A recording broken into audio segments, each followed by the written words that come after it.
As you know, we're recording. People are popping on. Today is really going to be a fantastic day. Super excited. I'm going to just give a brief thing. Mike Moores is presenting first, and I'll tell a little bit more about Mike in a second. All about copywriting, product, writing about your product. And then Veronica Monell, who has deep e-commerce experience, is also a fellow SBDC consultant and has been teaching e-commerce for a really long time. So she's going to be teaching about operations, terms of service, customer service, and all those things. I did want to, let's see, share.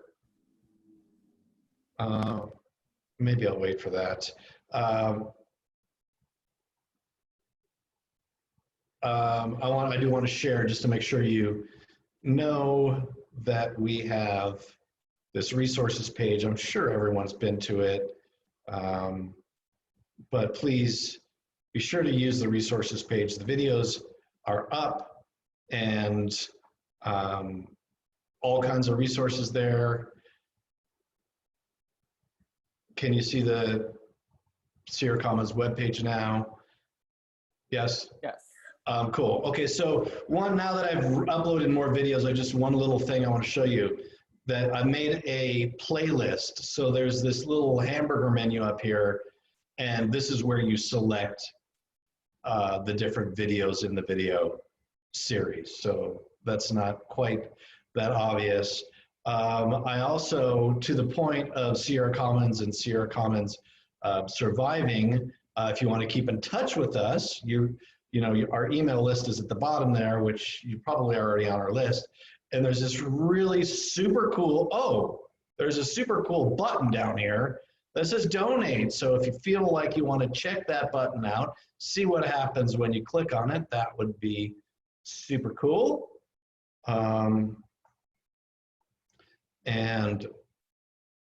with that, I'm going to introduce Mike Moores. Mike is, and his cat. What's your cat's name, Mike? Oh, that's Ellie. She's gonna make a lot of noise. I got the cat and the dog in stereo here, so heads up. Okay, we're getting homey.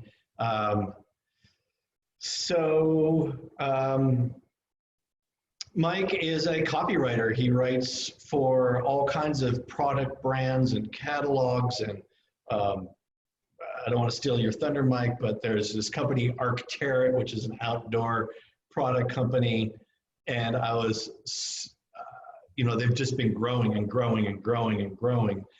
And I was reading Wired magazine one day, and I open it up, and there's like inside front cover, Arc'teryx. I was like, wow, Mike has been a part of this company's growth. You're like, I didn't write that, but I don't care. Partial credit for that and seeing the company go. So it's all the same team. Exactly.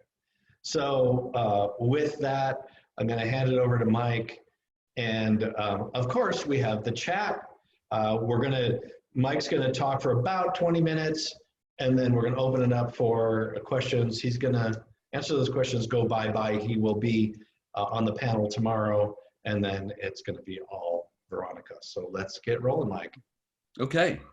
Hi, everyone. I'm super psyched you guys are doing this. I can't wait to shop and see your sites, and this is a big deal, and hats off to all the sponsors.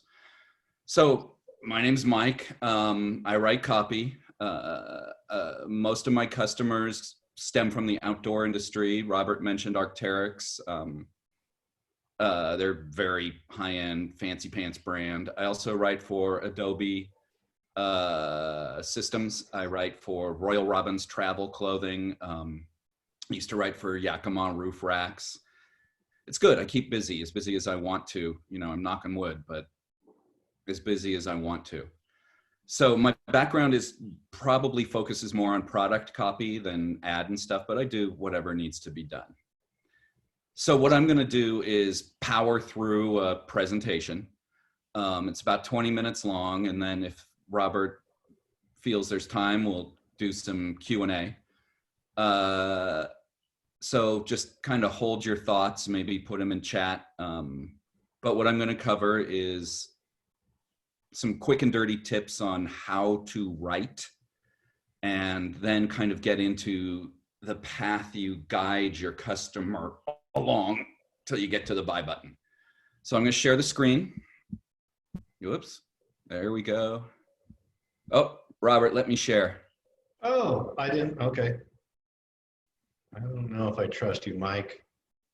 I'm making you a co-host. Boom. All right, we got it. And now you can share. Oops, that's the last slide. Close your eyes, everybody. There's too much copy on that, Mike. I know, look at that. Don't read this yet. Don't look at the shoes.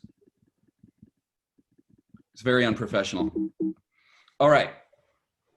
So this is kind of instant copy. You guys, I think, are going to be up and at 'em by June 1st, which is impressive.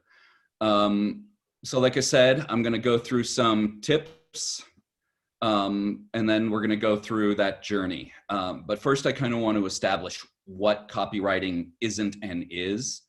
Copywriting is not business writing or editorial or poetry. It's not what you learned in school with rules. You make the rules, and that includes grammar. This is my favorite example of bad grammar copywriting. What it is talking. It's you talking to your customer like you would if they were in the store, no matter, or, you know, or on the phone, or however it would be if you have a service. So always keep that in mind. You are, listen to yourself as you write, don't read. So we'll go over some simple tips, and then, like I said, guiding the journey. So we're going to start with how to write. Be bold. Don't be shy. This is you're selling, you're informing. So be confident and bold. Keep it clear, and don't be afraid to be persuasive. Things that will help you with that are short sentences, short paragraphs. They let people scan quickly, and they keep momentum going. Cadence is important. So I mentioned confidence. You want to eliminate adverbs as much as possible. You don't want to tell people how to think. And avoid jargon. It can be limiting. It can get dated. And sometimes people don't know what you're talking about. The passive voice should not be, don't use the passive voice. Do you see what I did there? Clever, Mike. Thank you. And when you get to a semicolon, get rid of it and put in a period. And when you feel like you need to use an exclamation point, don't use a period. So those are some good speak simply tips. As you talk to them, keep it concise and positive. Don't, like I'm saying, like I'm doing right now, don't say what you don't do or what others don't do. Say what you do and what they get. You want to be consistent, obviously, in your tone and voice throughout your website and throughout all your marketing materials.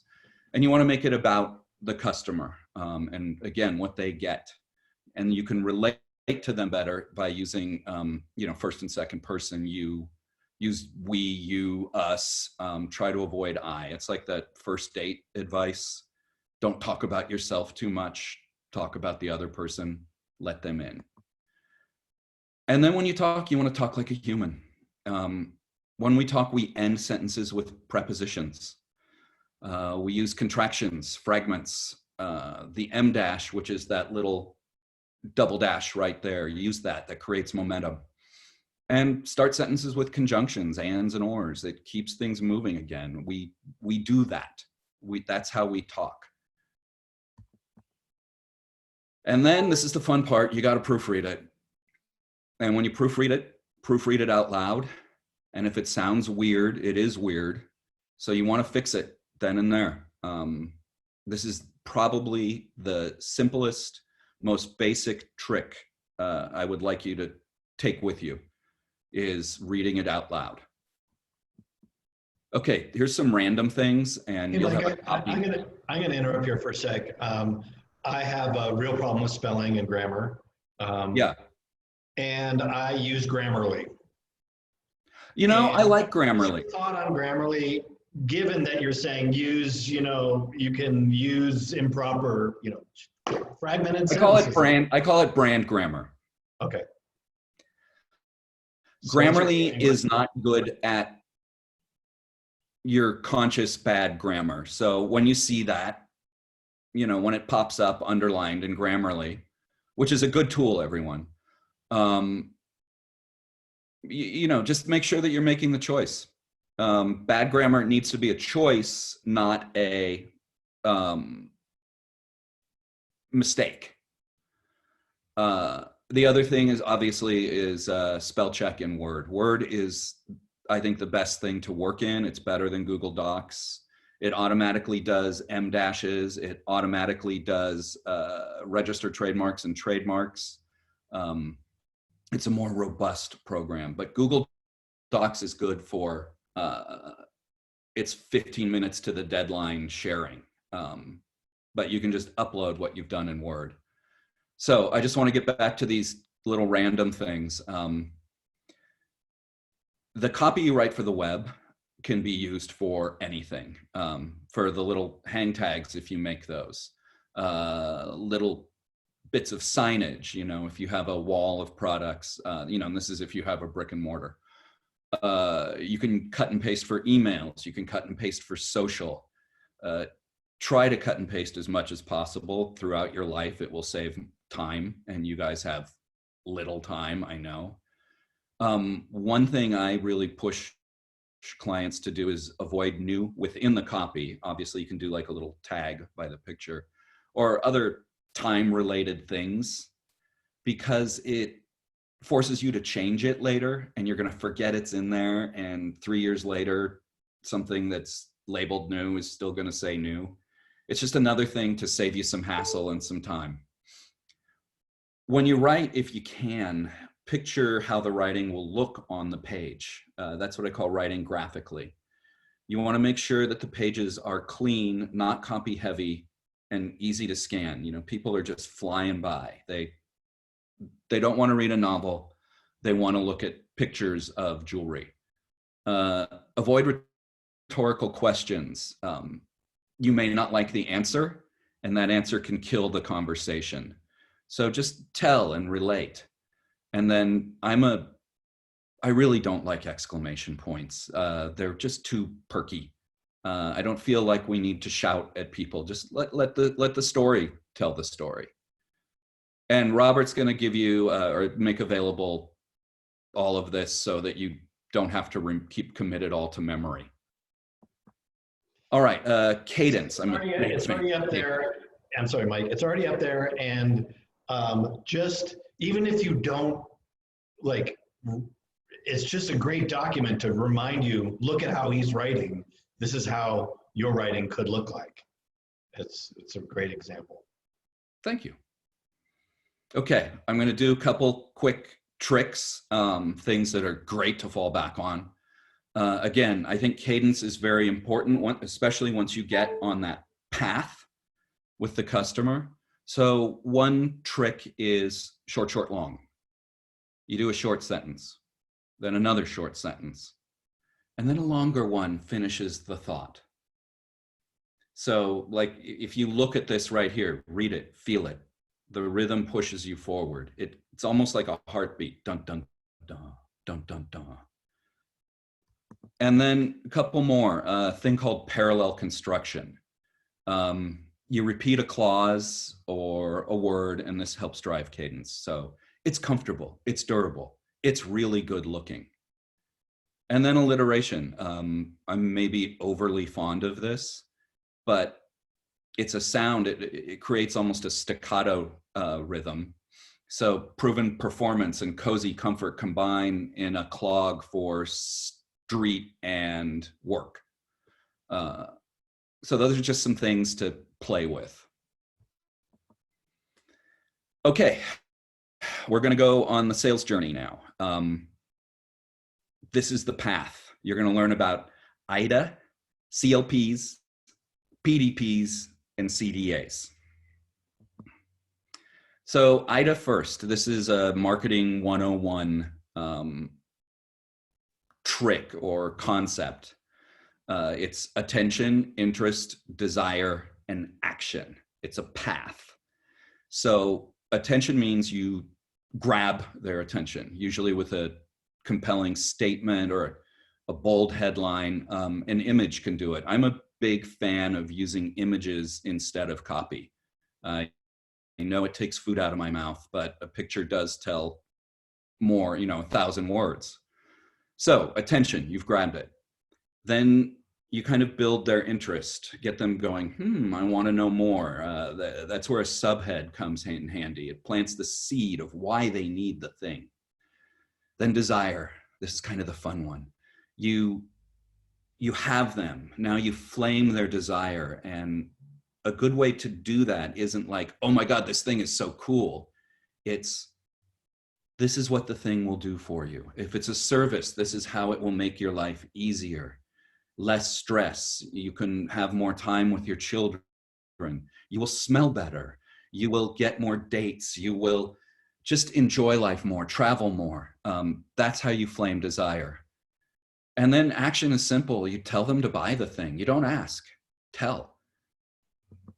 So this is how it goes. This is the thing. It does this for you. So you can enjoy this, this, and this. So buy it.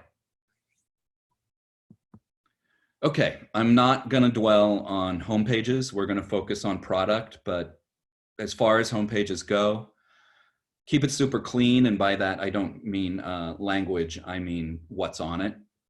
Just think a billboard. People are cruising by at 75 miles an hour. They don't want to slam on the brakes to read. You have to grab them. You have to get your information across in as little time as possible. So quick headline, and then a 2-sentence subhead that plants the seed. What that will get them to via a drop-down menu or a link on your homepage is the CLP, the category landing page. You've all seen these. This is that page with all the product thumbnails. You may not need one if you don't have a lot of products. This does work for services, like if it's insurance, car, home, bundle, anything, plumbing supply, jewelry, soap, whatever you're selling. They can be overwhelming. And what you have to do here is communicate points of difference between each product. One thing it's nice to do, and this helps kind of continue the desire thing, is have a little header blurb, an inspiring image, and a short sentence that reminds customers where they are. They've clicked to look at running shoes. Remind them that they're looking at running shoes and why they're here, to choose a shoe that will get them places they've never been before. Now an example of PODs within these little nano descriptions are with jackets we sell. This one's light and durable. This one's ultralight and packable. This is our lightest. So it lets people kind of shop really quickly within that grid. There's not much space, so you're going to have to keep it short. That's 75 characters, say. That's characters, not words. That's almost nothing. Don't use sentences. Don't use periods. They eat up your character count. I do have a client that has fewer products, and they put 3 bullets, super short bullets under each one that highlights points of difference, like what it's for, key feature, key feature. Paring down these little descriptions it's a pain in the ass. I hope everyone knows how to use the word count function in Microsoft Word. It's in the tools menu down below, spell check, which is another thing you should be constantly using. And if you have a product that's less technical, I keep thinking of jewelry, and you have a page grid with those, you can just let the pictures do the work. You probably don't need a description. People are going to shop visually. All right, I blew up this category landing page, this CLP, and and we're going to shop for some running shoes. So you go through and you see that this one is long distance. This one is long distance with Gore-Tex. That's good. That's waterproof, but there's no way I'm running long distances. So forget about that. Trail running, vertical terrain. That sounds like here. But you know how you get up into snow. Yes, Gore-Tex. There's what I need, a trail running shoe for vertical terrain, which kind of piques my curiosity. Not sure what that is. And it has Gore-Tex, so it's going to keep me dry and comfortable. Excuse me. Cat's trying to get out. When you click, go back. When you click on your shoe, it takes you to your product detail page. This is each product's special time. When you write, you have room to breathe here. This is where kind of the more robust writing comes in. Again, remember, this is when you're describing something to your customer. So talk to your customer like you would talk to a customer, whether it's a product, service, or whatever. Say what the thing does, help them imagine using it, how it will make their life better, more fun, and then lead into features and benefits. And features and benefits are part of the desire, I think, especially if you have a cool technological product. And don't forget IDA. It's your roadmap. It's not necessary, but it's great to fall back on. Okay, here's a product detail page. There's a lot going on here, but this is for that shoe. What you see up top is a short description that introduces what it is, and then images, again, let them tell a lot of the story. And then you can see below, you have icon-driven bullets, and then the long product statement. This is what this shoe's product statement looks like. You're fanning, you can start with desire here. Ooh, racing up peaks, navigating scree fields, taking myself higher. I want to do that. I want to do that. And then you get into the product and how it helps you do that. I'm not going to read all of that right now. And here's a thing not to worry about, and it's hard not to worry about this. When you have a bunch of similar products, you might find yourself being repetitive and it might start bugging you. That's okay. No one really notices. Go ahead and be repetitive. If something's similar, it should have very similar copy. Sometimes so I feel better, I just kind of move sentences around. But again, this is something where if you're telling the story, then you're solid, you're good. Okay, the other component of most product detail pages are bullets. And again, these work for tangible products. They also work for services, or cloud-based software or anything. They call out important features and benefits, what things do, what you get. And sometimes, depending on how it's positioned on the page and stuff and the customer, these could be the only thing the customer reads, especially if they're comparison shopping, if they have like 6 tabs open. So you need to be able to prioritize. The most important features go first. You have to be ready to sacrifice the ones on the bottom for space and just cleanliness sometimes. So, work from the top down. And then always include a benefit. This is what the feature is. This is what it does for you. So in the case of the shoe, Gore-Tex laminate provides waterproof, breathable protection for all season running, or just, but keep it short, keep it to one line, and keep it clean. Again, by that, I mean, clean on the page. 5 bullets is beautiful. 7, if you have something really technical, is great, but I wouldn't go beyond that. And 3, if there's not much going on. every product has something going on. So you can find bullets. If it's just a cotton t-shirt, talk about cotton. Say it's a slim fit for easy layering under a button down. Say it's the crew neck gives it classic style. There's always at least three things you can squeeze out of any product. It's okay to repeat what you said in the positioning statement, call it reinforcing. But that's also a good way to get rid of bullets. If you have 12, move some stuff up into the positioning statement and pull some stuff out of the bullets. And copy and paste. If a product has the same feature as another product, copy and paste the bullet from that feature. Again, it reinforces if you use the same language, and it saves you time. And don't use periods at the end of bullets. It looks weird and it stops the flow. So if you have a sentence change in the middle, try to split it into 2 bullets, or you'll need a period there, but not at the end. So there's a couple ways to approach bullets. There's the list format, which is just a shopping list, kind of what you just saw. I think that's easier for people to process.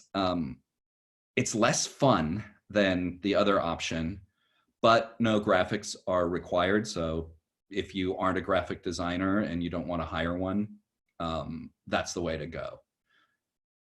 The more fun format is the icon format, and you've seen these, and more sites are using these. You can repeat the icons across products to reinforce key messages like durability, waterproof protection, comfort, whatever it may be. These look cooler, more moderner, but you need to somehow get your hands on icons. So here's a couple of examples. You don't have to actually read them, but see what they look like. One is for a shirt, one is for socks.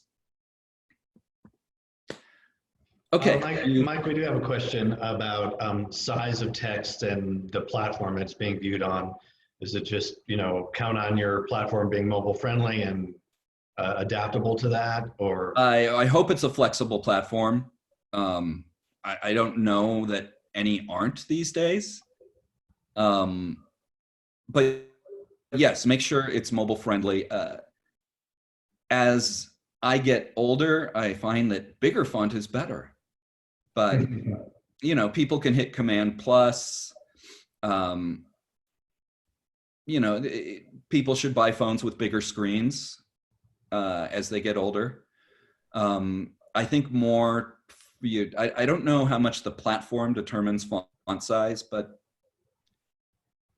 bigger is better, but you do not, again, think graphically, you do not want your copy to dominate the page. Probably the thing that should dominate, especially a product detail page, is the image. So is there a relationship between, okay, I just have one product image, I'm working on photography, I got my one image because that's what I need to get this thing up. Does that mean there's more words because the images aren't doing the work, or you just still keep the same amount of words and rely on that one image? I hate words on the page. Don't tell anybody. I love white space. I love breathing space. If your product has, say, pockets, people love pockets. So there's a dress that has pockets, and the photography isn't doing a good job of showing that, or you don't have a model wearing it with a hand in the pocket. I don't know, pockets you should put in the copy no matter what, but put that into the copy. Make sure everything you need to sell the thing is on your page. But I do like, again, people are scanning and you can scare them away if you have too much copy on the page. A lot of sites now for detailed descriptions make you hit a drop down. If you have that, you can go crazy with your product description. But again, if it's more than be 200 words, you can lose people.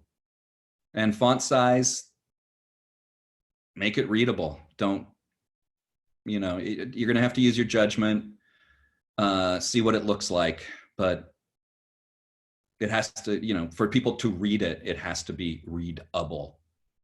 Does that help with that, Robert? Groovy. So we have gone through our bullets. Our desire has been flamed. We need the thing. And that's where we get to the CTA, the call to action. This is the buy button or the contact us button. Tell them what to do with the CTA. Don't ask them. It's a call to action, not a, do you want to do a thing? So tell them what to do. Buy now, add to cart, learn more, contact us. I have tried to come up with new ways to do CTAs, and I have, but they don't work. Keep it simple. 2-3 words. People are looking for the buy now button. And do have a CTA if you have a category display page, the big grid.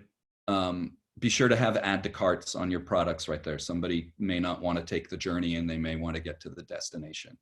But this is what you're working for. Ask for the sale. Ask for the contact. Well, get the sale, get the contact. Okay, the journey is over. We've bought some shoes. So here's a quick recap. Always, always, always talk like a human. If you're a bank, your brand voice is different than if you are selling kayaks. So it's your professional voice. It's not your voice when you're telling your kids to finish their broccoli. Talk like the human you are at work. Talk to your customer. But do make your own rules. It's your brand, and you are communicating that. It is not a legal document. Where you can't make your own rules are on what you're going to be learning about next. But marketing copy, it's marketing, not editorial. Don't forget IDA. When you get stuck, find the path, get back on the path. And then keep sentences short, paragraphs short, bold, confident language, and positive messages. Don't use don'ts, use do's. Remember your CLPs, those category landing pages, communicate PODs, points of difference. Then the product detail pages, that's the desire and information. That's all of IDA in one. They engage, educate, solve problems, make life better. And then your CTAs seal the deal. Make the sale happen, make the contact happen. Here's the thing. This is on the kind of DL, everybody. Don't be afraid to steal. It's called copywriting for a reason. If you buy from a wholesaler, like if you're a shoe store and you buy shoes from Dansko and Merrill and Adidas, they usually have dealer workbooks, and now they're digital, so you can cut and paste. That copy can be a little B2B sometimes, so you need to massage it. And dealers also have websites. Copy and paste, make sure it gets rolled back into your voice. And also take a look at what the competition is doing if you're stuck. How are they communicating the thing? Oh, that's a good way to do it. But when you do that, don't plagiarize. Just modify it enough that you're not being a bad human. Plagiarizing is bad. Stealing ideas happens all the time. And then the last thing, the most tedious thing, is checking your work. Grammarly is a good tool. Spell check is a good tool. But you need to go through and make sure all your its and its are good, your there and theirs are good. And you have to make sure that you're using the same verb tenses throughout, the same brand voice, the same tone and attitude throughout. Again, checking spelling and making sure that it's within your brand grammar. So whatever grammar you choose to use, make sure it's consistent. And then read it all out loud. Read it to somebody if you know if you're not too shy and that other person has the patience. Your copy is talking, and you want to talk to your customers just like you're talking to a customer. And if it sounds weird, it's totally weird. So it's easier to fix if you read out loud. So that's it. This is a kind of example of a copy-heavy journey. Attention, interest, desire, and action. It's from a pack company I work for. They do give me a lot of leeway, so I tried to include kind of fun copy. They're a technical brand, so there's a lot of bullets. We're not going to go through this right now. You can look at it or not. That's it. Robert, I'm going to stop the share, and it's back to you to drive the bus. Awesome, Mike. That was so good. I learned so much. Oh, I good. really appreciate you getting thumbs up. And do we want to take just a quick, any questions pop it up? We only have a few more minutes. I want to make sure that Veronica has plenty of time to present. Mike, if we're waiting for that, any questions to pop up, how it almost seems like with search engine optimization, just by doing all the steps you said, it kind of takes care of itself or not? Any thoughts on that?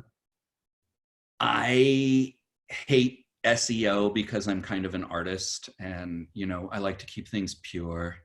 But it's a fact of life. If you're writing about a leather hiking boot, call it a leather hiking boot. It's okay to repeat what the thing is, but first optimize for humans, not for bots. If your stuff doesn't get read, your stuff doesn't get sold. And find the other, you know, in the SEO, how it is happening is always changing. So I'd make sure you're communicating first. Robert, have they gone over SEO stuff? We touch on it here and there, so Okay. it's a big thing to cover. So it often happens organically, but you're going to find it. You know, it's also going to happen with your meta tags and photo titles and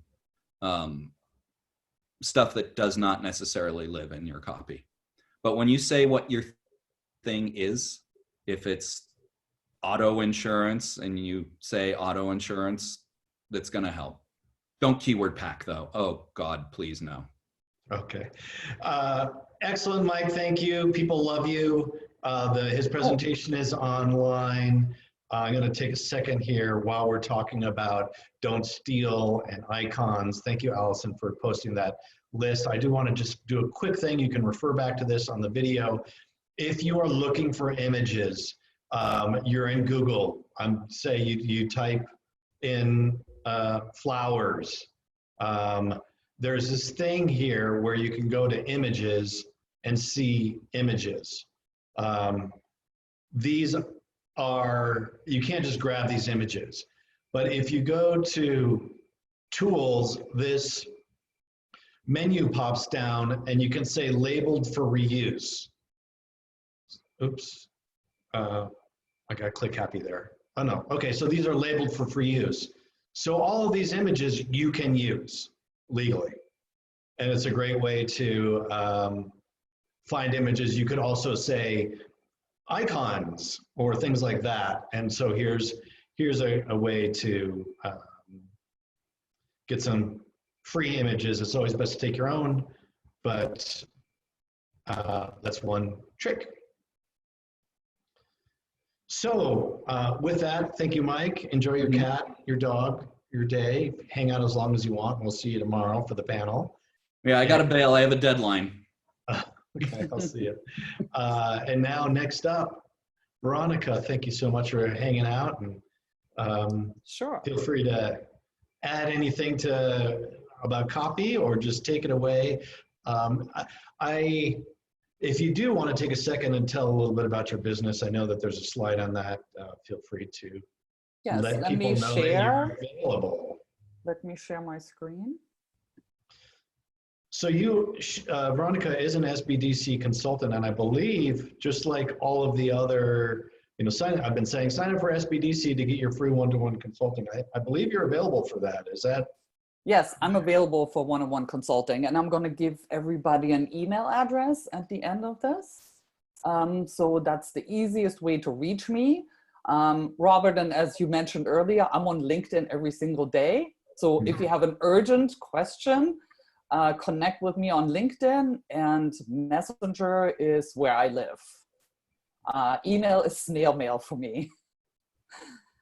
So, but I will get back within, 24, 48 hours on that, in that email inbox. It is actively monitored. Yeah, so one thing, like I'm the owner of a marketing agency. We're headquartered in Sacramento. So I'd like to add something to the SEO discussion, because we live in SEO. That's what we, SEO is how we're being found on Google. So I loved, I'm a content writer as well. So everything was super valuable. So what I would add to that on the SEO side, because Mike is definitely right. You have to write for your customer. You're writing for your customer first and then for Google second. So the drop-down menu that he was mentioning, where you actually can add tons of additional content and text, is great for SEO. But today I want to talk about best practices and customer service.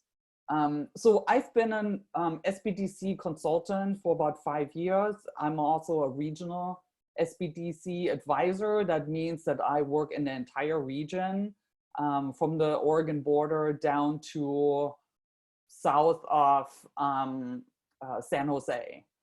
So I work with a lot of these SBDCs, and I've been giving e-commerce workshops for several years now. I originally come from video gaming. I was in video gaming for 15 years on the business side of things. And when it was time for us to transition to the digital space, I spearheaded and managed the creation of many multi-million-dollar digital businesses early on. So I've actually been in e-commerce for 20 years, believe it or not. I feel like I was there at the beginning of e-commerce, when Amazon was still selling books only. And at the time, we had to figure out how to make money online. So I manage the e-commerce businesses. And so one of the reasons why I actually have a love for this operations part of it, because I had to figure out from the ground up operations for a digital business. And so that meant I had to figure out what we need in a customer service team, what were the best practices. And at the time, the best practices changed all the time, and they still change all the time. So I was just in an online networking group that I'm a member of. It's a blockchain group.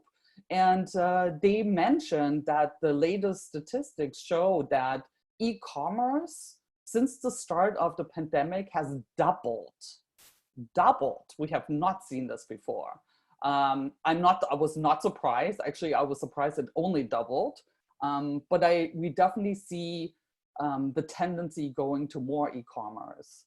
And habits, it takes 30 days to change a habit. So believe it or not, there's going to be people who are not going back to the same way to do business. So e-commerce it's always been here to stay, and it's just growing more. I can give an example for myself. During the pandemic, I started ordering Amazon Fresh. I will still go to the store here and there, but my major shopping is going to be done on Amazon Fresh to deliver right to my house. Like, why would I want to change that? I have a busy life, right? So the same with, right now we can't get our haircuts. So this is the first time I actually bought a product that is only sold in store online, and it was cheaper. So why would I not do that again? So things like that. So 20 years of digital marketing. I've worked with, probably now I need to update that number, probably more than 500 different businesses through the SBDC. So e-commerce best practices. This is the exciting part. So I have many different e-commerce clients through the SBDC and also in my practice, in my firm. And one thing that they all need to have is terms and conditions, privacy policies, and return policies. That is something that is often overlooked, but it is a must-have. So I never recommend that you write those yourself. I also don't recommend that you download those from online. However, here's the one exception. The one exception is Shopify. So Shopify actually has a policy generator that's free to everybody. Now, they're using this obviously to sell you their free trial or their, but it's actually free to you. So if you Google Shopify policy generator, you can generate all three of these policies. But here's a caveat on that. It's very, very general, which is not a bad thing. However, you should read all three of them to understand what this even means. Most of us do not,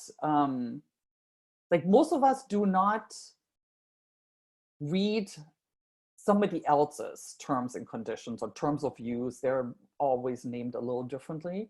How often do we get these emails like, oh, our terms of use have changed, our privacy policy has changed. And all we say is like, oh, okay, so, all right. And we click on. But these are for your own store. And they govern how you interact with your customers, what you allow and don't allow, and and it's transparency. So let's start with the terms and conditions. So I would recommend everybody to go online. If you're already online, do this, download these. In an ideal world, you would have an attorney review these. My terms and conditions for my agency are part of my client's contracts. And I have a small business attorney who wrote those for me, specifically for me, for my business. And there were many different things that I had to make decisions on. Also, they may at one point have to be litigated in court. So I would not take that lightly. But familiarize yourself with those. I have a really young e-commerce client. He started with me when he was 15. He has a dropship business. He's now 16. And I made him read all these. And we went through these to discuss why some of this language is in there. So I know this is last minute and you can't be reading those, and but if you ever have any questions, I am not an attorney, so I will not give legal advice. But I've been in e-commerce for so long that I remember some of the reasons why some of these are in there. And some of this will also go back to, for example, the images that we were talking about, right? Prevent abuse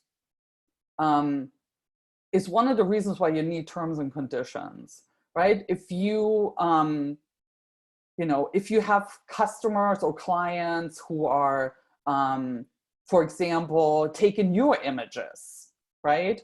Or they are commenting on something, their reviews are, abusive, or they abuse any of the practices that you have on your site, right? Like they, for example, you know, order something every day and return it every day. So these terms and conditions will tell them how you're going to be monitoring, and also how you're going to be operating with these. Own your content, right? We just talked about images.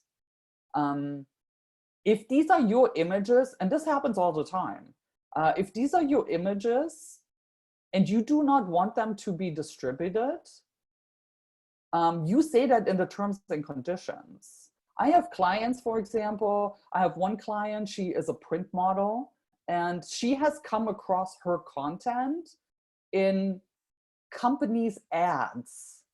They were making money off her content. And so her lawyer sent a cease and desist. These are her images. They were not granted permission to use those images, and especially not to make money off these images. So you can say how you want people to interact with your content. And your content means your copy, your blogs, your articles, your images, anything that you have on the site. You can terminate users. It's the same as in a store. You know, you are the one who determines who you do business with. You might have abusive users. You limit liability. Like, this is what you're liable. And I think, for example, like if you, let's say you allow people to upload reviews. Amazon, for example, allows people to upload videos. They upload reviews with images. You limit your liability if somebody else uploads images that are also not theirs. So very, very important. I'm very conservative when it comes to use of images, because I come from the video game industry that is so pirated. And we own these images. You know, there's been lawsuits, you know, multi-million-dollar lawsuits around images and how they can be used and who gets to use them. Establish governing law, which is important. It's a World Wide Web, right? If anybody sues you, then you know you want that obviously be in your county, state. So let's go to privacy policies. Like, privacy policies is something that we've been talking about for years. You know, while privacy policies have been around since the beginning of this, these are being updated all the time. And this is also something else I need to say. Shopify has a whole team of attorneys revising these. So if you are using the Shopify ones and you're not using your own attorney, make sure they're being regenerated every so often. Because believe me, they are probably making sometimes weekly or monthly, every month changes to these as laws change. These privacy laws change all the time. You see a lot of these websites that have different types of warnings, cautions, policies that pop up. And it's because, for example, in some countries like the EU, you know, the privacy policies are much stricter than probably in most of the rest of the world. And a lot of websites do international business, so they adhere to those types of privacy policies. So you got to be aware of that. Why do you need a privacy policy? Well, it's the law. You need to tell your clients and customers like how you are using their information. You know, it seems really straightforward. if you think about it, right? You're asking people to give their names and their addresses and their shipping addresses and credit cards and all that. You ask them for reviews. You ask them for all kinds of information. So it seems straightforward that, well, you know, for you to do business with them, you need certain pieces of information. But what do you do with that information, right? We talk about how we collect that information, and do we use it, for example, to track information? Yeah, most of us do, right? So Shopify does. Like, for example, if you had a newsletter sign up on your site and you have somebody give their information, we can see in a newsletter, if you open the newsletter, we can see if you clicked, if you clicked on a link in our newsletter, right? So you have to spell all that out. What do you do with their information? And sometimes that might not be obvious to you. So you need to make sure that you understand how you're using their information. Use of cookies, that has been a discussion, third-party cookies going away. Right now, we do still have cookies. Cookies means that you're tracking people, where they're coming from, how they're going through your site, when they're leaving the site. So yeah. Do we have any questions? I know this is a lot of information. Any questions already? Oh, pre-fund policy. We still need to fix that. Sorry about that. So this is the refund policy, not pre-fund. Refund policy page. This is probably one of the most discussed best practices that I get in my webinars and in my workshops. It is because, like, often we start doing business online and not thinking about how we're going to give refunds or returns. And this is really, really important. And this also leads into customer service. Yeah, Veronica, I realized for Sierra Commons, when we have members come to our co-working, you know, a membership, it's for a month. During the power outages, you know, oh, 3-day period, hey, we're closed, there's no power. Obviously, I guess people Right. in the building, but clearly we're not having power. But something like with the coronavirus, like, I didn't have policy in place for that, like acts of God or Right. what do we do? We literally closed, like, I think it was the March 17th. People pay their month up in advance. So, like, this has to this return policies really are important, and I think need to be revisited regularly. Oh, for sure. The way I look at our refund and return policies is you should have one in place with everything that you could potentially anticipate. But there is times where you can't anticipate what happens. So that's where customer service comes in. I'm going to talk about that in my next slides. But you can make you can make additional decisions in customer service that go outside of your return policy. When I was in gaming, we were selling digital products online. And at the time, you know, some of these back ends were not as sophisticated as they are today. So if we gave somebody a digital product, we really couldn't take it back. So we decided we wouldn't do refunds. No refunds. But of course we gave refunds, right? Because things could happen. So in customer service, you may have to make a decision outside of your refund policy to figure out, like, what is the best way to make the customer happy, and you know, knowing that they will come back to buy again.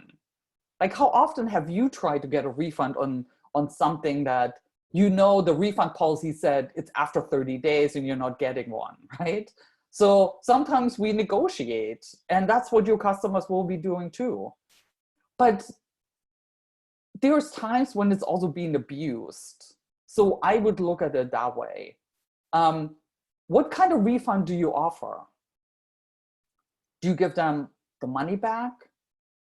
Do they get a credit? How long do you offer refunds? Like forever? Forever is a long time. So putting a term on this is very practical. Could you give somebody a refund if they come 3 years later? If you wanted, sure you could. But think about the policy as being like your foundation. And then, do you want this returned? Do you want, like, if it's a digital product, that's a tough one, right? Hopefully you can disable somebody's product. You can deny them access to a certain area of an account, whatever that is. If it's a physical product, how do you want this back? And where do you want them to ship this? There was an interesting conversation with my young client. I obviously gave him questions so he could think about the answer. And I said to him, so, okay, so you do drop ship. What if somebody wants to return it? And he's like, I don't know. Well, let's think about it. At first, like, if it's a really inexpensive piece of, like, so he was selling jewelry. So what if it's a really inexpensive piece of jewelry? And the shipping cost outweighs the cost of the product. Do you really want that back? And he's like, I don't know.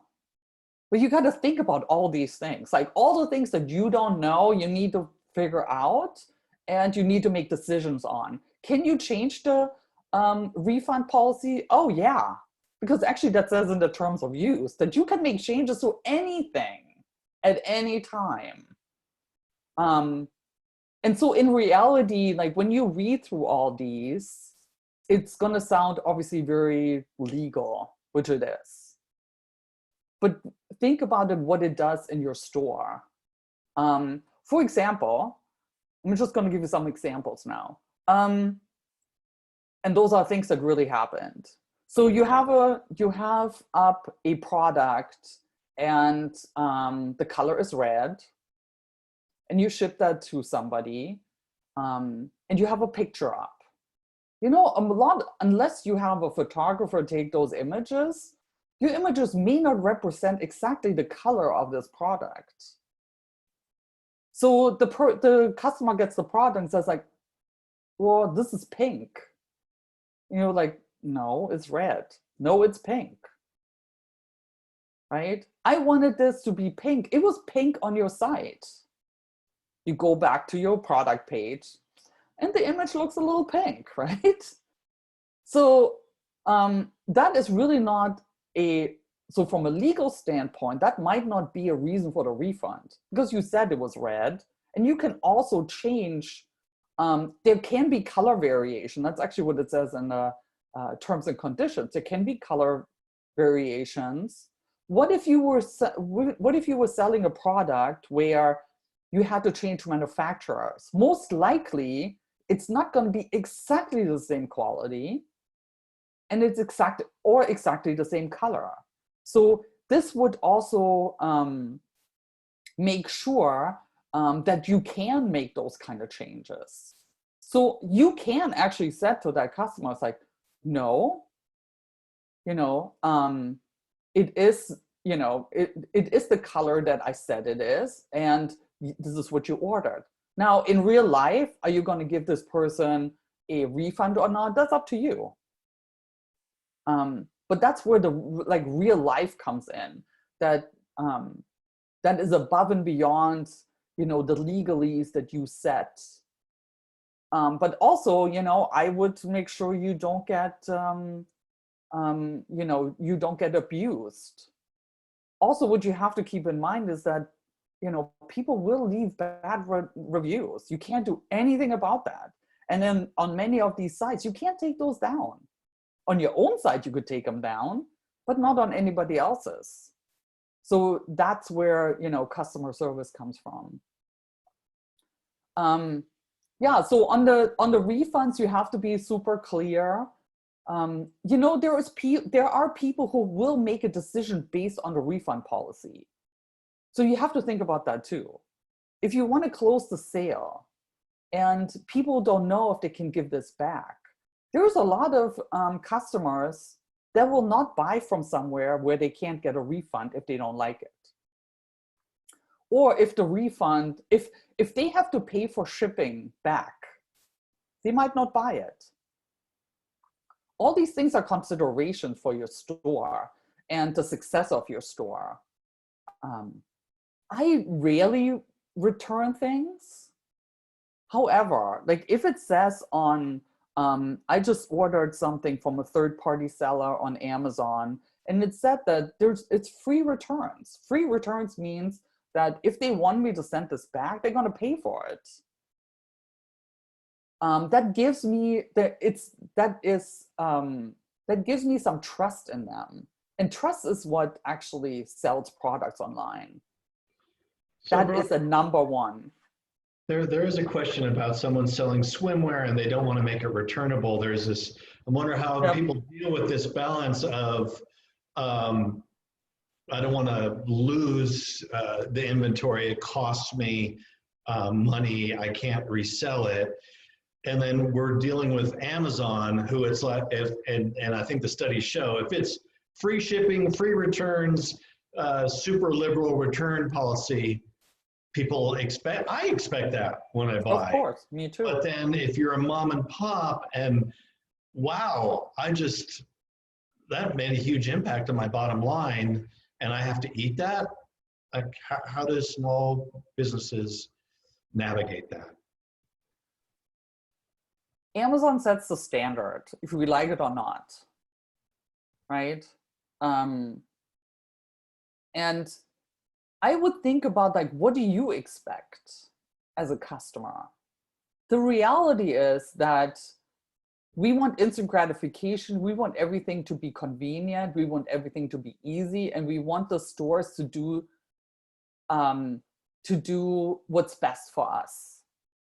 And that's different. There's no, this is a huge challenge for small businesses, a huge challenge. Yeah, I would think with clothing too, especially something like swimwear, where it's like, okay, I'm going to the beach and everyone is going to see me in this, and I haven't even tried it on. Like when you go swimsuit shopping, you try it on, so you feel good. You feel good when you step out in public in that swimsuit. So if it's just didn't fit right. So here's the tricky part, right? So if you say there are no returns, you might lose sales. If you say that you will, that this is swimwear and it's obviously cannot be reused. So you have to weigh this. You have to weigh the damage that it could do to your online business when you don't get refunds. Because if I go to the site and it says no refunds, I'm like, I'm not buying from there.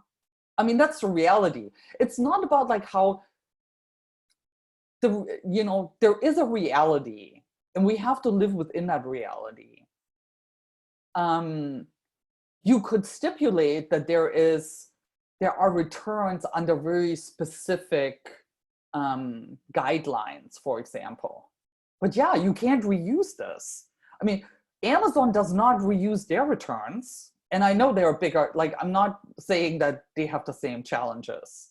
But actually, when you return something to Amazon, it goes to a different warehouse. They resell returns in like pallets. You can actually look that up online. That could be a next reality show. You can buy a whole pallet of Amazon returns, and you wouldn't even know what's on that pallet. It's actually a business. Some businesses do that. They buy their returns and resell them on eBay or whatever they do. Yeah, it is a huge issue. Yeah. Now, I'll add something that, let's say it's swimwear. If you're really gonna, absolutely set on not having returns or free returns, you have to, take a lot of pictures with a tape measure showing what sizing, to really help them make an informed decision. You can also, and this takes time, but customer reviews fits perfectly. So all of these added things to help them with the decision, but one picture and saying it's medium probably and no returns is really a gamble for the customer. yes, for sure. And I think your customers the best, and you have to see it from their point of view. How does your customer feel about that?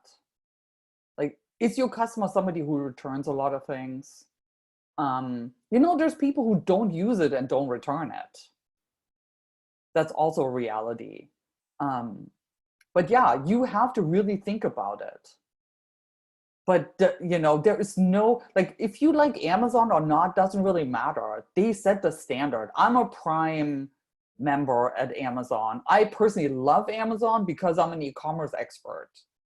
I know what they're doing is so well thought through. They have teams that analyze this data all day long. I'm not saying that I support, because I'm a small business, I support small businesses. But when you're an e-commerce expert, you're looking at Amazon to set the standard, and we look at what we can learn from them, how they do things. So there's actually a funny story about Amazon and returns.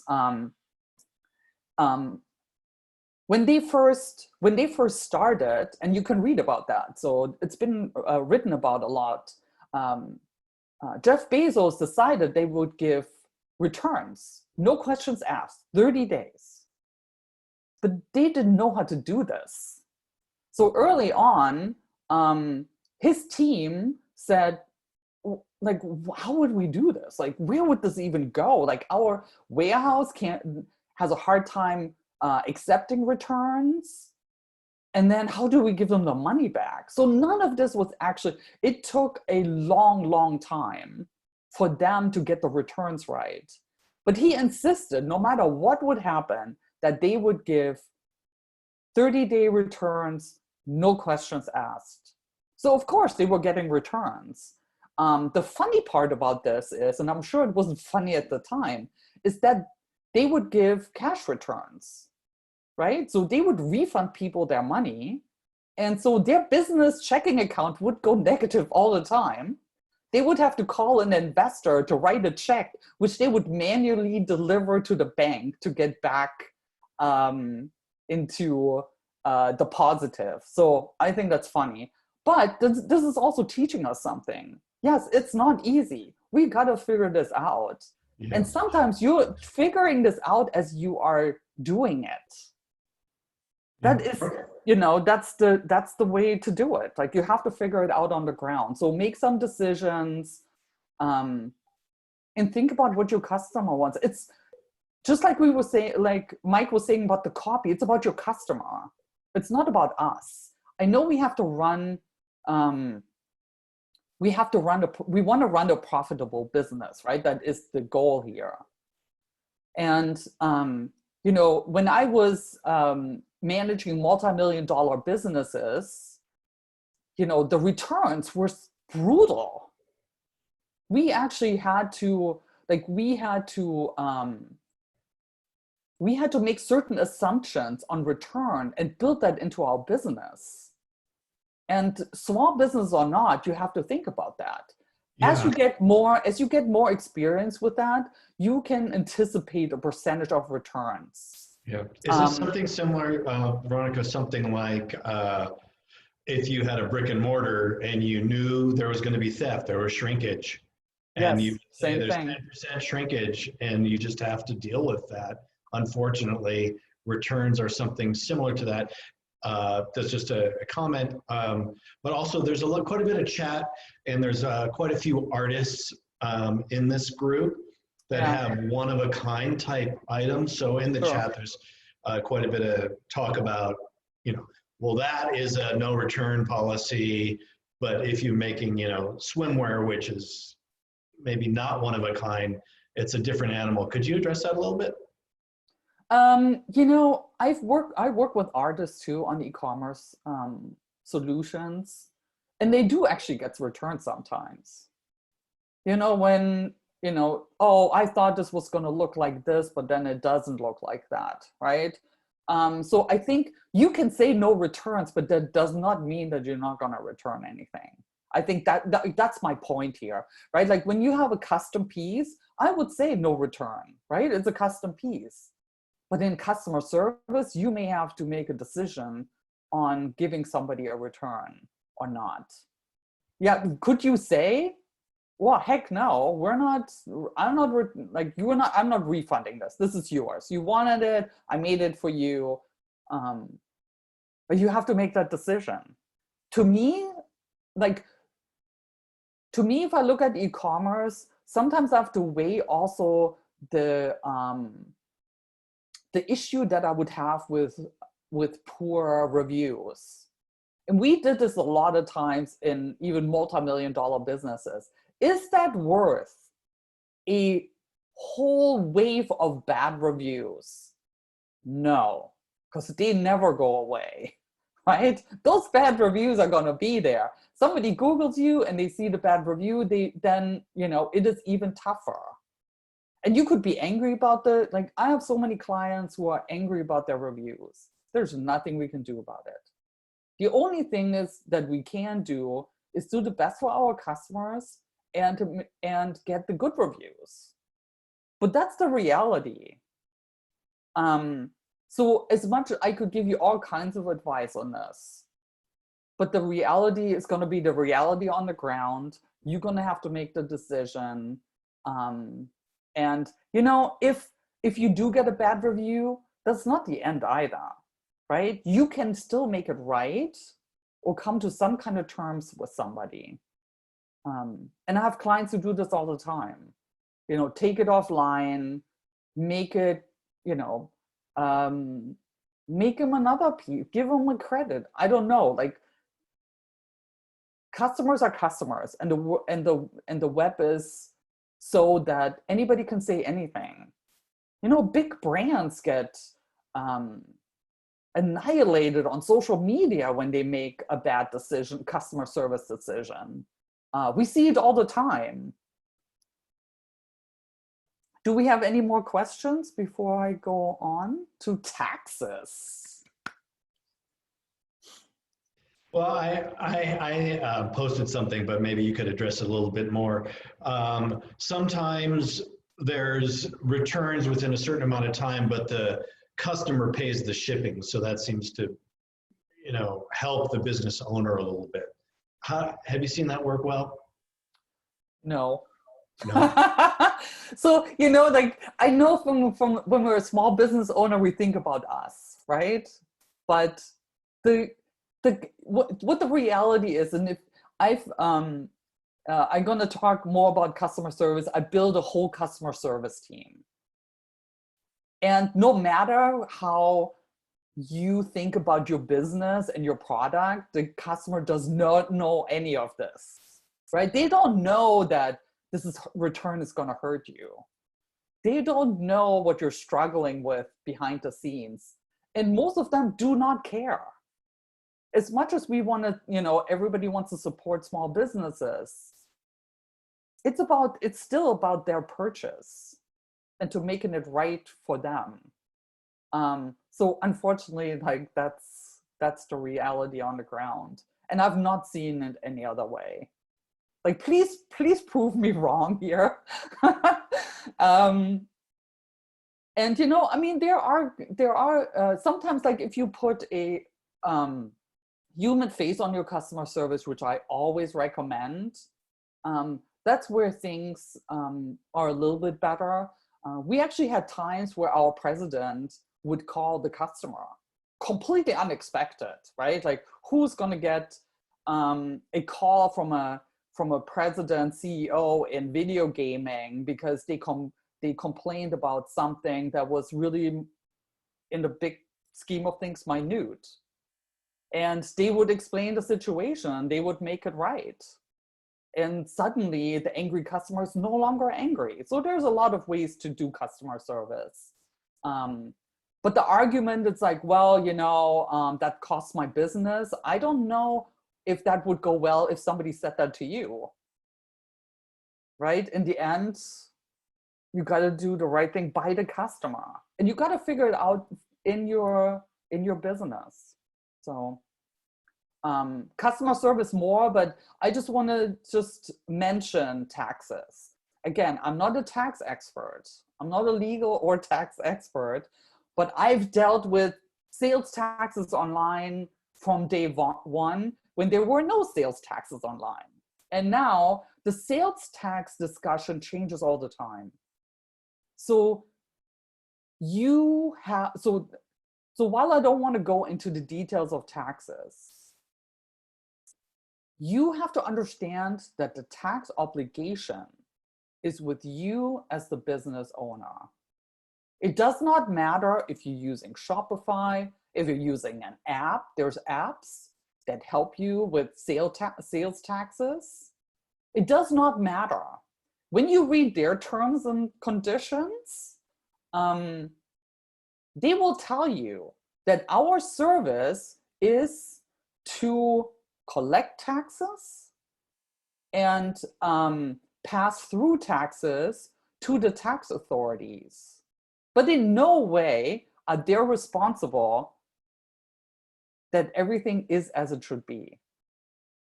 Because the tax situation is changing all the time. If you've ever seen a sales tax table, you'd be mortified. The different taxes that go to states, counties, cities, certain regions, everything is different. These tax tables are updated like all the time. So is there a margin of error? Yes. I mean, any tax attorney will tell you that. Any CPA will tell you that. Because, there is just so many moving pieces to this. If you also sell internationally, that has been in the news a lot. I follow the e-commerce news. I love this kind of stuff. But the EU is suing Amazon to collect taxes on their behalf of people living in their countries. So if you are if you are selling into the EU, then you need to make sure you understand their tax laws. This is all your responsibility in the end. And a lot of times this freaks out my clients. Like this slide gets them to, it's like, oh my gosh, I didn't think it was going to be that difficult. It is really not that difficult, but it's a risk, obviously. You need to understand that risk. It's a calculated risk. Most of these apps and e-commerce platforms know what they're doing. You just need to make sure that you understand this. I'm sure there's tons of webinars and tutorials out there on these sales taxes. I just want you to understand that the obligation is with you. So usually what my clients do next is go to, if they have a Shopify store, for example, they go onto Shopify to read up on this. Do that, right? The more you know about it, it's just like when you have a brick and mortar store and somebody comes in and you charge them taxes. It's not any different. So think about that. And online taxes there's still a lot of different things that are being figured out. There's always been like the difference between nexus and destination taxes. That is always changing. And there's actually a link to Shopify that explains that. So nexus is essentially where your business is headquartered, and destination is where the customer is where the shipping address is. So when you, for example, in Amazon, I'm sure you've seen this before, right? Let's say you have the default address is your own address, but now you want to send something to somebody else. You put in their address, the taxes change. Suddenly it's like, why is this more expensive? Or, wow, this is so much less expensive. It has to do with taxes, right? So that's how complex. I wouldn't call it complicated, but this is how complex this is. Anybody have any questions before I go on to operations? Nope.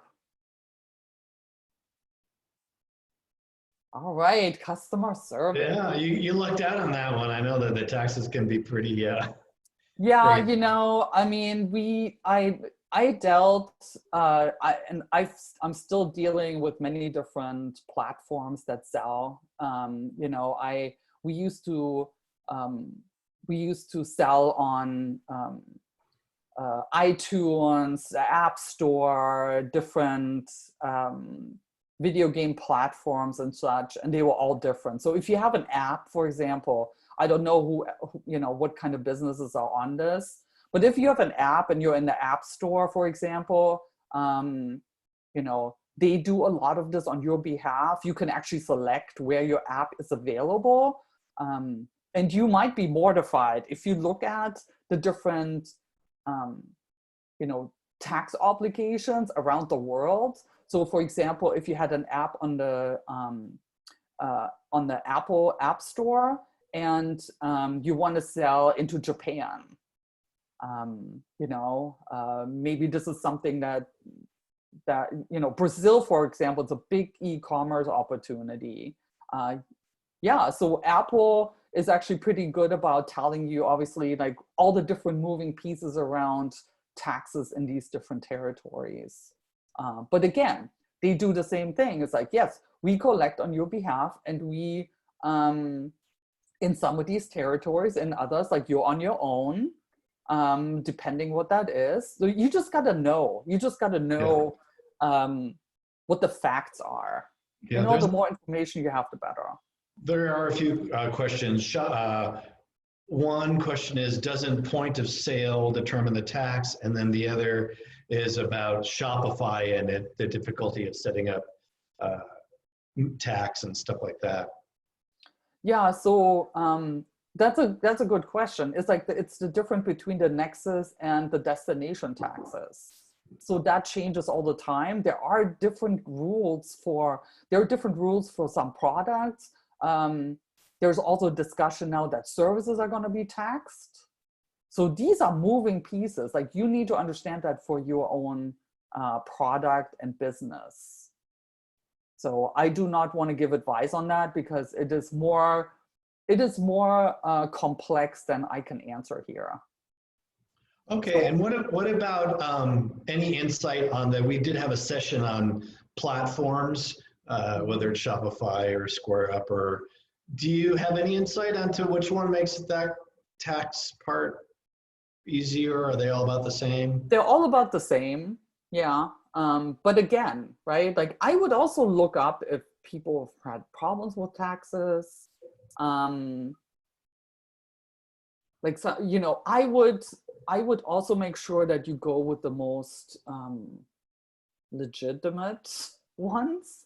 You know, Shopify is a big, like, I'm not a fan of Shopify, actually, for many different reasons. But what they do is they have this all buttoned up, which is really nice.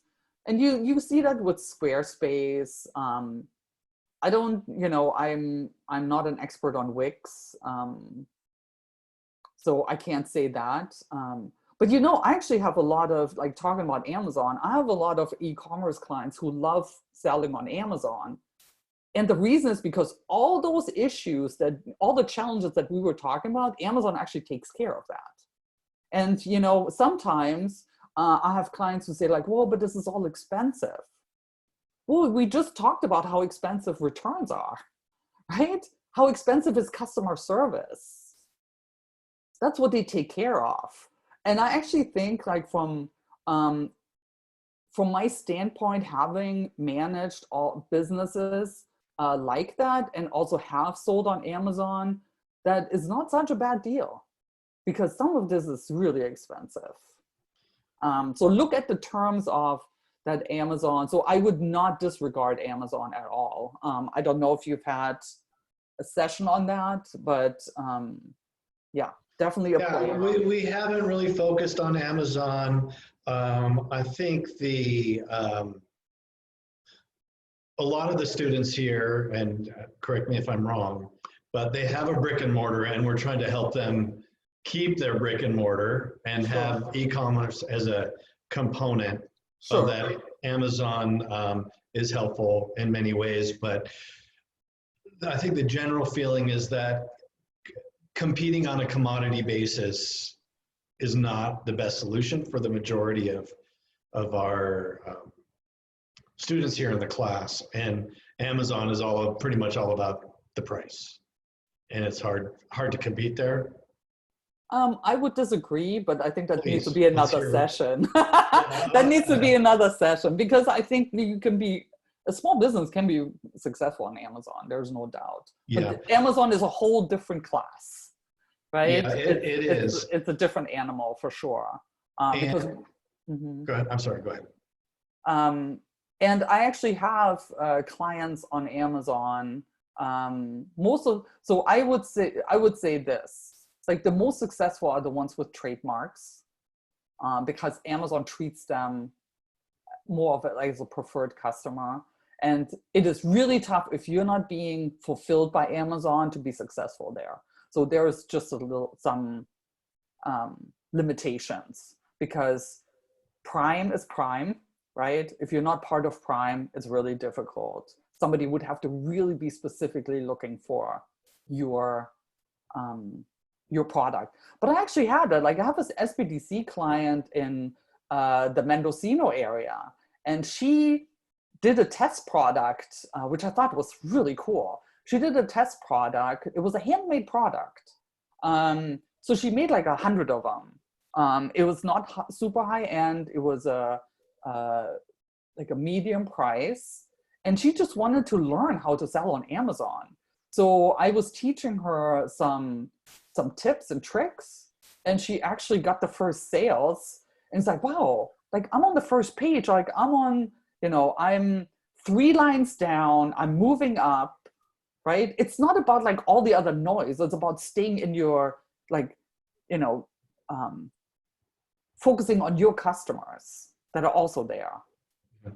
So Veronica, with I could see if you weren't paying $1,000 a month rent and you were still having the same volume of sales, that the $1,000 could be, moved or reallocated to returns, to shipping, to some of the other expenses, and you might come out ahead if you went that route of just online only. E-commerce is such a different business. It's almost not like you have a second business. That's what you have. It's, because there's so many, like we could see in this class, like all these different moving parts that you have to learn around e-commerce, right? So, so customer service, most of you who have brick and mortar already know customer service, right? Like you do customer service now. Yeah. Hey, Veronica, before we move on, it really I think goes to the heart of some of probably what's in some of these students' minds. Okay. Is yes, there's a complexity to e-commerce, and we're just kind of peeling back some of the layers of it right now in this class. Right. And they, for the most part, have a brick and mortar store. Mm-hmm. They're a mom and pop shop. They're locally owned. We're really trying to keep the doors open. Sure.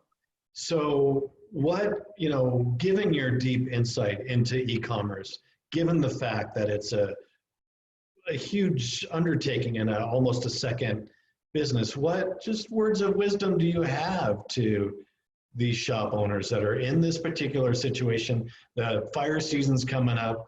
They might do another, shelter in place. Who knows what that's going to look like? E-commerce is important. They want to keep their stores open. Right. What's a business owner to do? So my advice would be, you know, e-commerce is here to stay. So e-commerce is not going away anytime soon. It's growing. It's doubled.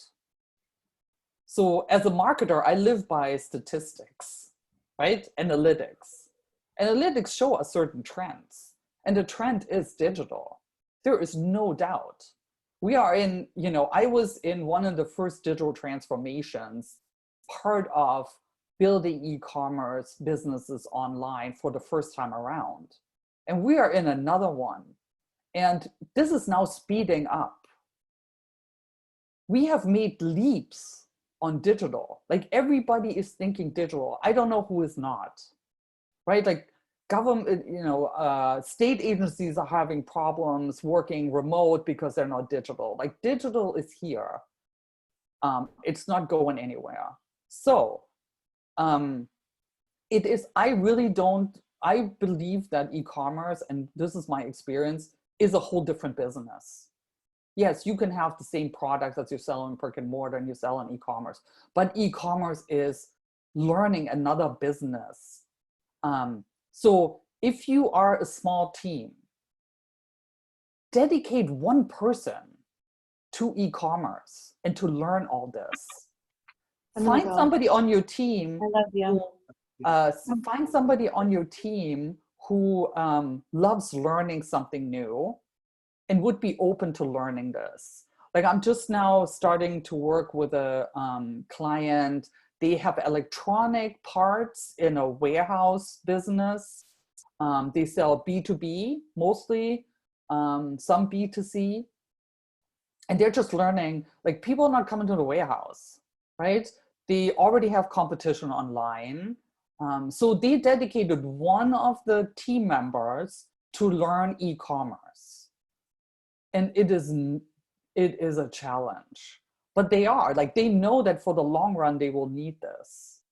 So that is my, I think it is much more urgent that and I don't want to scare anybody. I love e-commerce. The thing about e-commerce is it's like, we're not even saturated in that market. We always believe because Amazon is there that there's no room in the market.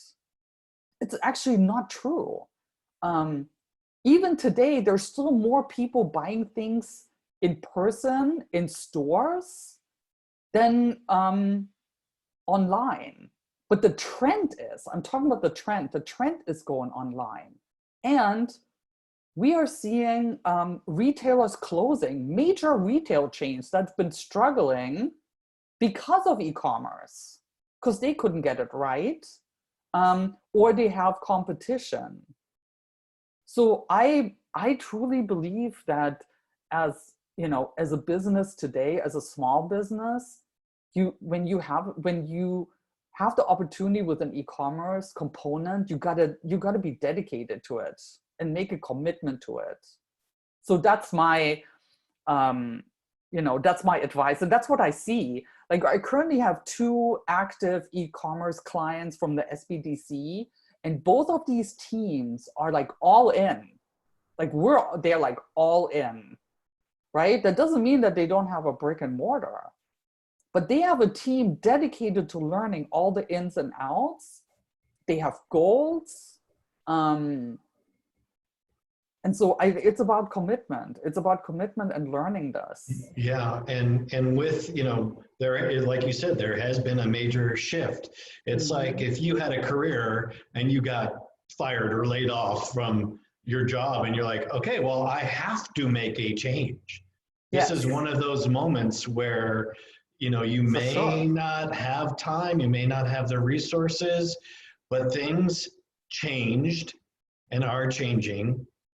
And, clearly everyone has been here. The attendance and the regular attendance has been fantastic. This group of people is very committed. That's so encouraging. And we don't have all the answers. We know we're stressed. We know there's all of these things that we have to do. Maybe something has to give. But things are changing. And there's really, if you have to change your business completely or modify your existing business to deal with the changes happening right now. And I think that's what we're doing here. And I assume also that the business owners that are on this webinar have seen changes even before the pandemic. Yeah. Right? So it's not, the changes are just speeding up. And also like how the brick and mortars are being, like, I know you had a marketing session, you know, how they're being found. And I think like there are like, the biggest trend that I see that we're not seeing in the current numbers is the habits that are being formed. I can tell you that, you know, there's so many businesses that are going to be struggling because these people are not necessarily going back to doing business the same way. Their customers are not all coming back. And I know this sounds scary. I would love to be proven wrong, but trends show us that it is going like that. Now there is opportunity. I'm actually like, I'm of the opinion that I want to teach this based on opportunity because the opportunities are amazing. And that's also why I bring up Amazon. There's opportunities there. Like this is also part of change, to keep an open mind. It's maybe not open mind, it's a mindset, right? Because like, think about like your customers today. You want to be where your customers are. Online, that is even easier. If your customers are on Amazon, the question would be to you, why would you not want to be there? Like, what would be the reason? You got to go, like, you can build a store, but where are your customers? Where are they? The same with like online marketing, right? If your customers are on Facebook, why would you not want to be on Facebook? There's no reason, right? You got to go where your customers are. You know, with the artists, are they on Etsy? Are they on some other, you know, platforms potentially? Where are they? You know, Facebook just relaunched their Facebook stores. If your customers are on Facebook, why are you not building a Facebook store? That's just my question to you, right? This is a rhetorical question, right? Why would you not want to be there? You got to figure out where to be, and you learn those platforms. Now, the nice thing about today is when we built e-commerce solutions way back, like we didn't know all the things you know today. They were not plug and play. Shopify did not exist. We had to build e-commerce solutions, like hard-coded. Like that's crazy today. Like, you know, we spend so much money on going to different platforms and rebuilding. And today you have an out-of-box solution that gets you up and running like in a day. I can teach you how to get this up and running in like 2 days, and you have a store and you're selling, right? That's how amazing this is. So there is tons of opportunity. I think this is less bleak than we think, but we gotta make a mindset change. We gotta embrace this. And I know that change is really, really difficult. I've been giving tons of webinars. I've been invited to SBA, SBDC calls to talk about opportunity in this time of change. With every change and every limitation, there are opportunities and possibilities. That's what we want to do today. So let's talk customer service. I actually have a love for customer service. It sounds weird. Who wants to do customer service, right? But I really, like, no matter what kind of business you are, I own an agency. We also do customer service with our clients, right? We want to make sure they're happy. It's about keeping them happy. That is the most important thing for us, to keep our customers happy. So the first thing I would say is, like, when you're launching your e-commerce store, be ready for customer service. What that means is, like, think about some of the things that we're just talking about, that I'm going to be mentioning. So a lot of times I have clients who come to me after they launch their store. They have no customer service process. So think about it, because the customer service requests will be coming in for certain. And it also helps you to think about how people are interacting with your site and what they like and don't like. You can learn so much from customer service. It is hugely valuable to hone in what you're doing online. So the first thing I would say is like, you have to dedicate somebody to customer service. Like, who is going to be on your small team, the customer service person? Maybe you're a team of one, then obviously it's you. Or, you know, who is it? Who is responsible for customer service? And then come up with, you can always add to that. You know, when, like we used to do, and so the reason why I built my own customer service team in gaming is because I believe that my customer service agents need to know my product well, and they should have access to the e-commerce, like the person who manages or who is in charge of the e-commerce business. Because that's how we can learn from them, and they can learn from us.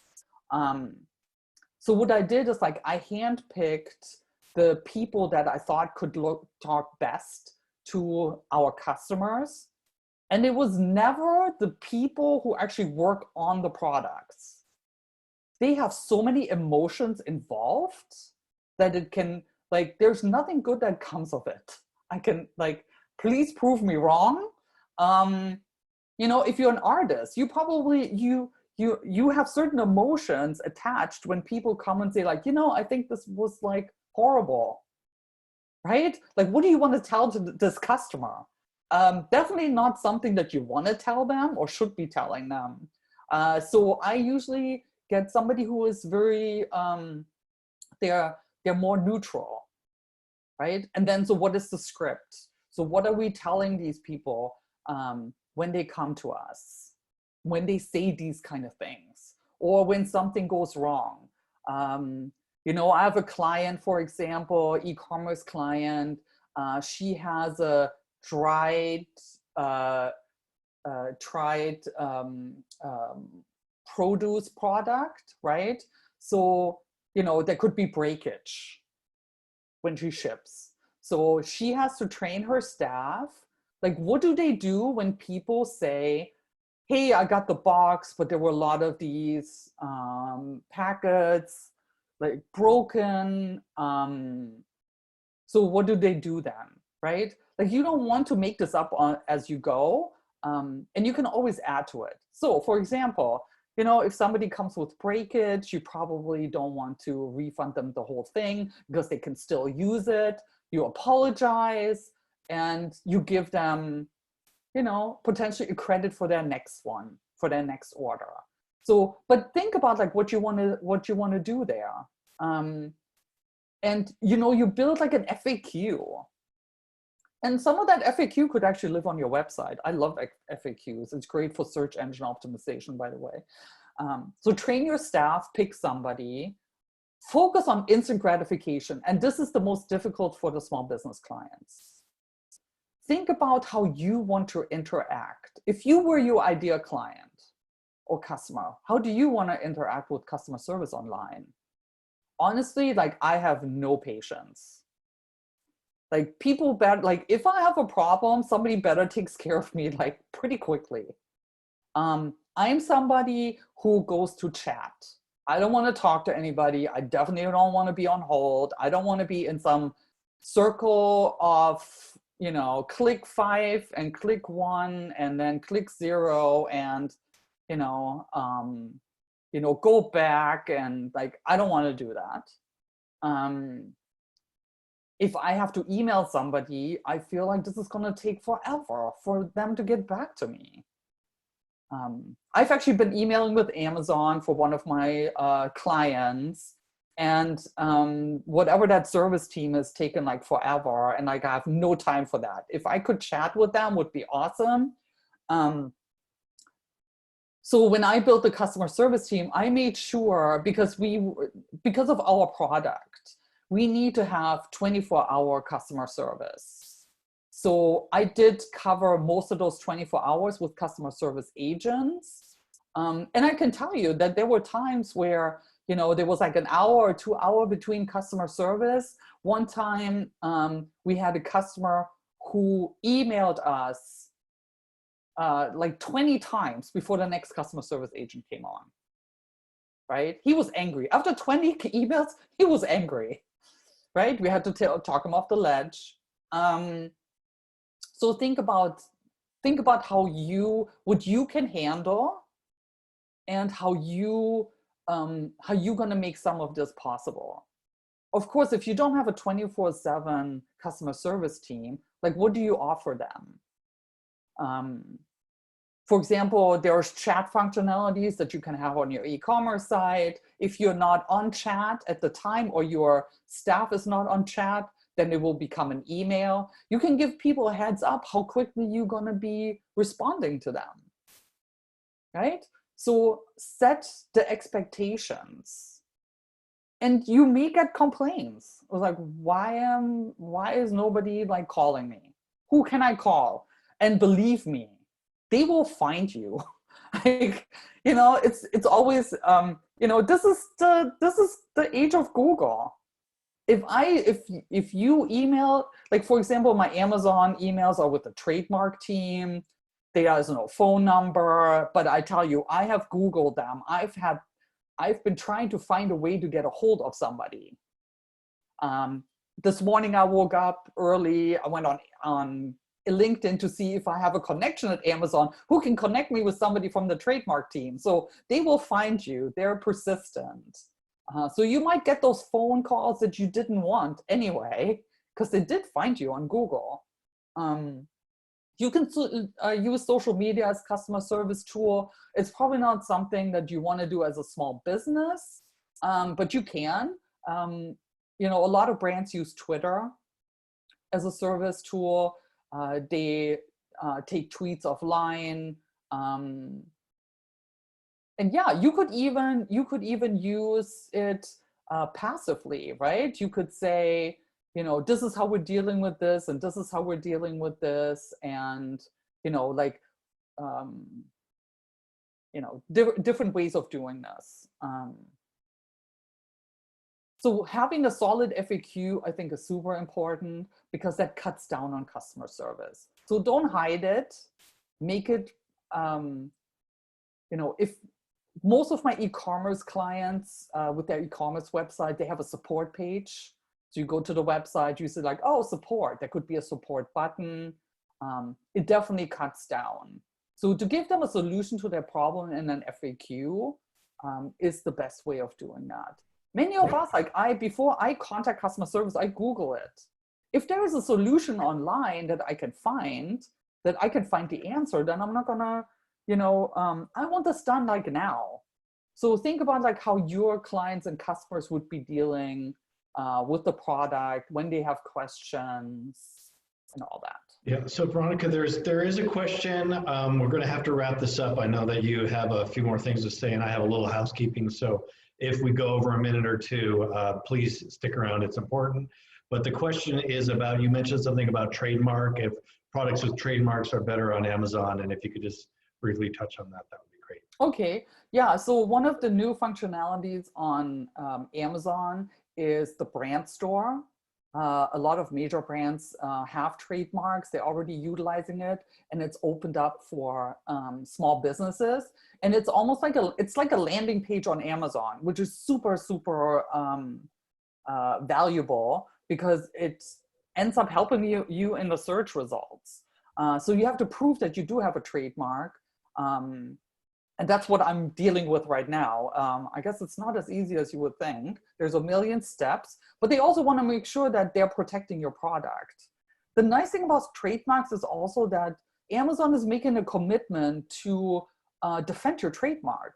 If you don't have a trademark, you know, the reality is that, you know, your product could be on Amazon and somebody is producing similar products, right? And selling them under their own brand.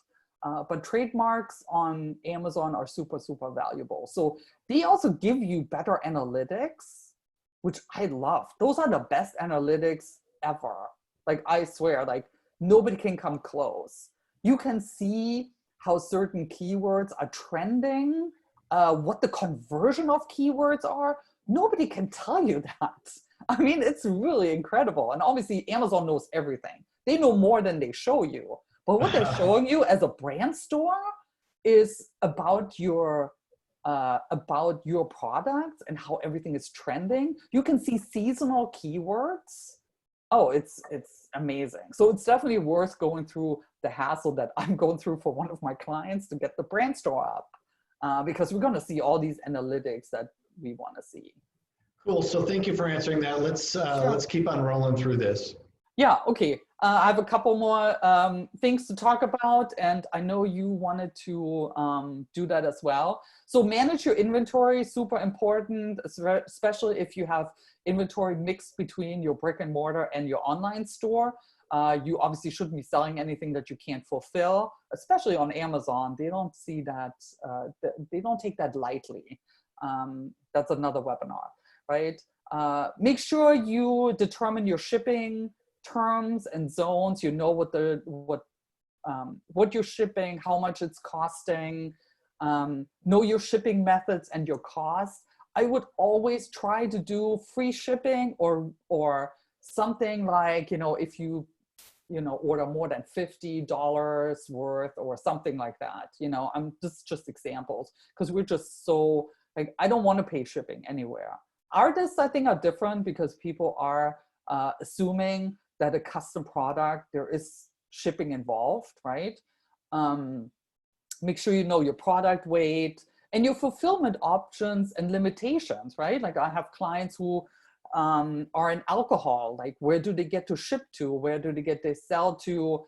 And then curbside pickup, best practices. Yeah, how do you do this, right? Like, are you taking the money online? How do they tell you that they're outside to pick up? You have to think that through, because even that will reflect on your business, how well that is doing, right? Like people want everything to be seamless. So yeah, so that is, I think the biggest piece here is the cost that you charge the customer for shipping. You really need to make decisions on that. I have clients who, when they drop the shipping cost for the customer, their sales went up exponentially. So again, it's mindset. I would build it into the cost of the product and not necessarily, show it as fulfillment cost.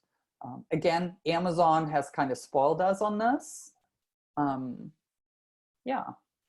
So yeah, so e-commerce at jumpstartnow.com if you need any advice from me, and I'll hand it back to Robert.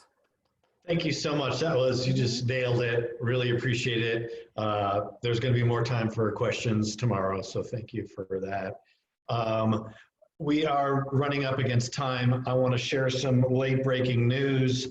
I just posted a link. The USDA is just releasing $1 billion to rural loan guarantee program for rural businesses. Details are emerging. So that might be another lifeline. I did briefly read during the conversation. It's something about 90% guarantee. So that's wonderful. Could everyone just quickly say yes or no, whether you've reached out to any of our Rebound consultant team or are planning on doing that by the end of today to get the help you need? Has anyone done that? Yes, you're doing this. Chiming in, good. I see lots and lots of people saying, how do I handle this? I'm a small business owner. I can't do all this stuff. We have help right now, right here. It's free to you. Please take advantage of that. If I've lost track of who is and who is not having problem getting into our Facebook group, if you could just type in, I'm not in, I will promise I will take better notes of that. Heather, okay, thank you. I'm really trying. And please, please think of some questions tomorrow for the panel. It's going to be a lively discussion, but honestly, we're all, this is things are changing faster than, it's unbelievable. We're all learning. So I think that we've been very, very practical in what we've been talking about. We can be a little bit expansive in our thoughts tomorrow and get some creative juices flowing, as well as the kind of the boots on the ground day to day. How do I enter my shipping on Shopify? So we'll see where it goes tomorrow. But I'd really appreciate it if you show up. It's not a freebie day. I've already done my work in the other 4 classes. It's important to show up. We've all committed to show up to all these classes. Let's do it and take the next steps together. So thank you very much. I'm going to hang out for a few minutes if anyone wants to talk. Thank you. Thanks for having me. Thanks for having me. It was awesome. Thank you so much. Thank you. Okay, feel free to sign off. I'm just taking some notes here as we continue. Unmute yourself if you want, or we'll just see you in the morning. Okay. I have a comment on that. Sure. It's just, that was great. That was a super helpful presentation. And I also feel a little bit like, oh geez, what am I getting myself into? Which, and I appreciated your kind of trying to bring it back, because I do feel like Nevada County is unique and that we will support local. We're kind of in a different bubble in a way. And so it's just, I think this will raise important questions for all of us of like, how much do we need to just be e-commerce, and how much, and how much, like if JJ Jackson goes online, it will just be easy to order something and say, I want to pick it up, at the curb or whatever, and just to see what they actually have. Yeah.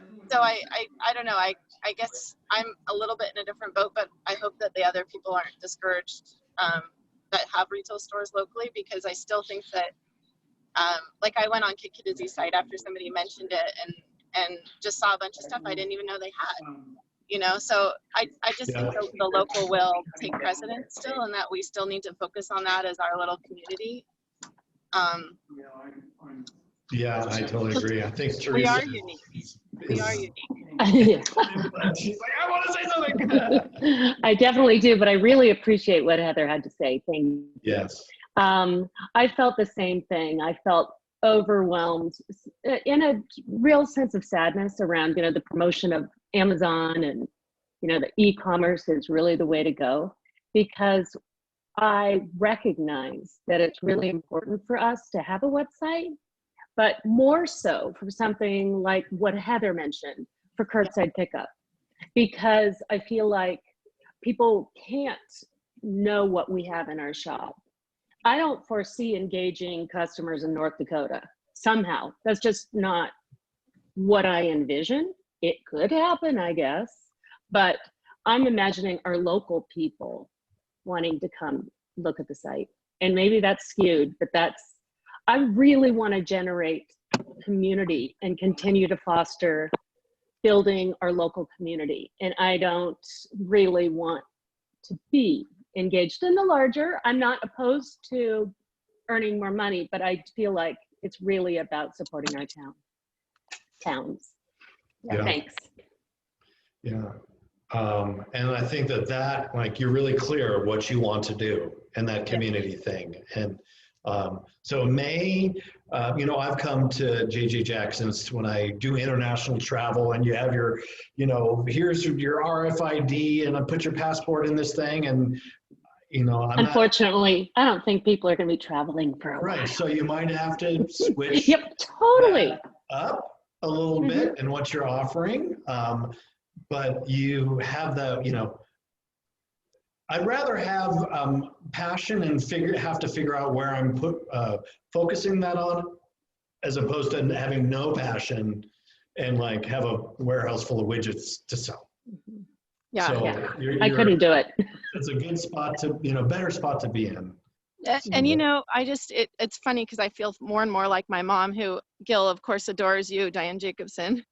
But I would just never understand why she'd always want to walk into a bank and talk to people. And it's like, just use the ATM, And now as I'm getting older, it is different. Like I go into the bank every time now. I never use the ATM. And I feel like this whole COVID thing has galvanized me. I was using Amazon too much. Like now I want to try to figure out how I can support all the local businesses, even if I pay more, you know, because I'm going to appreciate them supporting me. So I feel like, you know, we're just getting that network together.